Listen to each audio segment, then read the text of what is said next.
একজন ছেলে পরীক্ষার সময় শেষ প্রশ্ন দেখে অবাক হয়ে যায়, কারণ সে কখনো এই প্রশ্ন পড়েনি। যখন সে ব্যাপারটা শিক্ষককে জানায়, তখনই শিক্ষক জানায় যে প্রশ্নপত্র দুই ভাগে ভাগ করা হয়েছে, সেট এ এবং সেট বি। শেষ প্রশ্নটা শুধু সেট এ এর ছাত্রদের জন্য ছিল।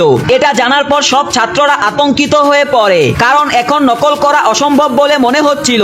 ঠিক তখনই নকলের পরিকল্পনার মাস্টার মাইন্ড এমিনি ইশারা করে জানায় যে তার কাছে সেট এর প্রশ্নপত্র আছে।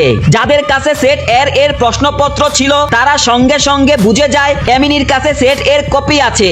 এরপর এমিনি তার আঙুলগুলো নাড়াতে শুরু করে, যেন সে পিয়ানো বাজাচ্ছে।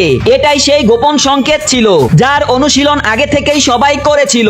একজনের থেকে আরেকজনের কাছে উত্তর ছড়িয়ে পড়তে থাকে, আর নকলের চেন তৈরি হয়ে যায়। সেট এর ছাত্ররা দ্রুত তাদের পরীক্ষা শেষ করে ফেলে। যখন তারা খাতা জমা দিতে যায়, এমিনি চুপিসারে নিজের খাতা বদলে ফেলে।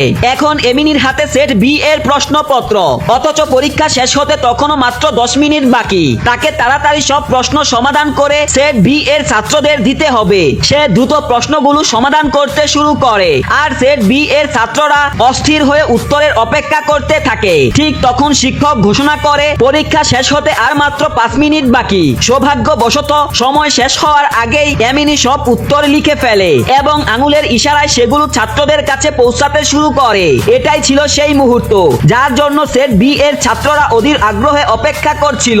শিক্ষক আবার ঘোষণা দেয় এখন মাত্র 1 মিনিট বাকি। ছাত্ররা দ্রুত উত্তর লিখে নিচ্ছে। হঠাৎ শিক্ষক হেঁটে এসে এমিনির খাতার উপর হাত রাখে, যাতে সে আর কিছু বলতে না পারে। কিন্তু ততক্ষণে এমিনি সব উত্তর ছাত্রদের দিয়ে ফেলেছে। সবাই স্বস্তির নিঃশ্বাস ফেলে। এখন এনিমি দেশের সবচেয়ে কঠিন পরীক্ষাত ছাত্রদের নকল করতে সক্ষম